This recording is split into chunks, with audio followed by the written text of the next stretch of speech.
kan leng do na he bus chong a kan chuang do na ni hengu bus chong a kan kalanga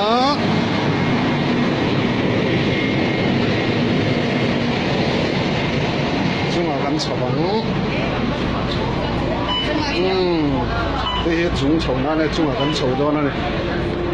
e khai cha du da na thena liệt tập vùng vậy à cái đang tung ram gan pan gel đó này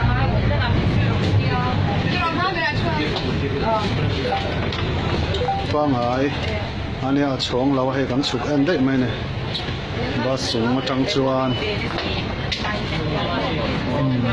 nuông khóc mấy thì hiện gan tung ram gan pan đó na dar car chân về ai tầm rất cần la chuông đó này tu na hian bus hong chung bera han bus hong chung hang kan la chuang ta chuan khu motor te po khu tlan lai ania an lang niam khop maya kan hnuai hian he tiang che thut na lo mani ti chuan heng hi kan han thut na a hnuai mi ang chi bus pangai ang chi kan thut na om phe veka chuan thì hay lại hiện là sira hiện mẹ tu om ta này chu bus stop le khan kan suk du ni zon hay kan mẹ tanga bus stop khan suk tu ra no mani ti kha driver khan lo shang mai dona driver thuna khuan ai connect thai ma tin an ba CCTV ne ai connect vek boka CCTV hi kan malama son so ta alai ta ka chung dum so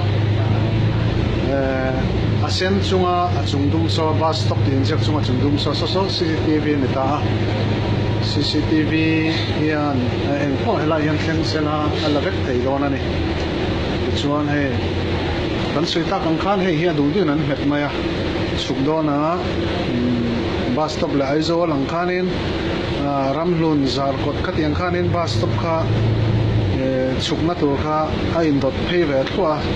a thenaron lon ka ya thenan chuk boka chutiang chuan ani thin ta chungla mai ro chan chukla om lo an noi lu thak na kha ani mai ta e hemi asen hi kan me chuan driver khana lo shea chuk tur an mani ti ta tuna pon han meta tu aron ti ta te chuan in noi la man chuk kha bus stop le an chuk ta thina ni tin an ba sa ran hi air condition ani veka tu ver hi pakhat ma hai an kan muang hian hon thei awm lawa air condition lang ania ta hian hei helai kan hu he air condition aron thot tha hiu khop mai he ti chuan hei bus seat chung tina hian dum phei thok mai ni heng ho hi air condition ron chuana ania thivot aron chuak renga ti hian bus lum uap lutuk tur kha aveng ta tin borok thiang le mom boka bus hi tuk ver hon the ni lawa emergency a chuan a zai chiat na NTL nan emergency chu lo ngai ta se a zai chiat nan chop thunga chu duna asira kan mu hemi asen te hene ta ne hi da thalang zaina ne ya an chop pa he kan halma kan huang kon khu ta pakhat om boka he la ma hian na ding lam a hian a om boka chutiang chuanin heng hi man mai thein an chopa emergency ha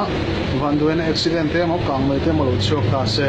he hilak thaka da thalang he zai chiata chua mai tur ane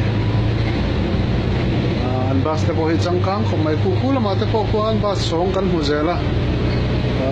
pathum ali tiang kwan anita kan chuan mek na hi a chung zok sit nung daranga khon kan chuang ta nia so lama te ko bas song om zela kan bas song mel mang chu la mo lo tan po chiang thok tura ngaya bas song an chuan chu kem chuan bo ro ka thoveng deu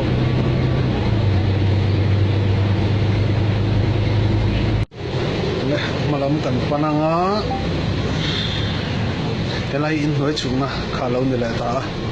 kan chuk dona chuan ta in hnuai step a hian kan chuk thanga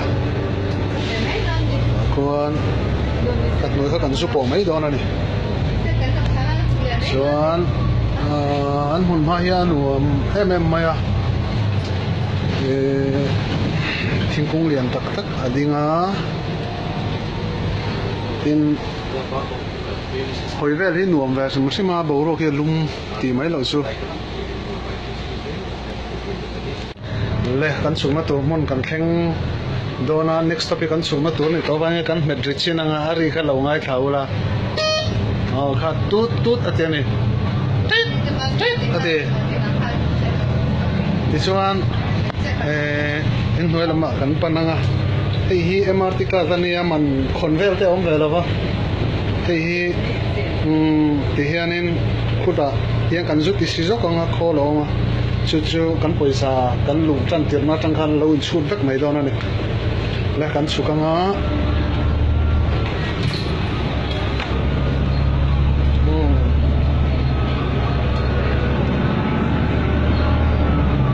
la kan chu ta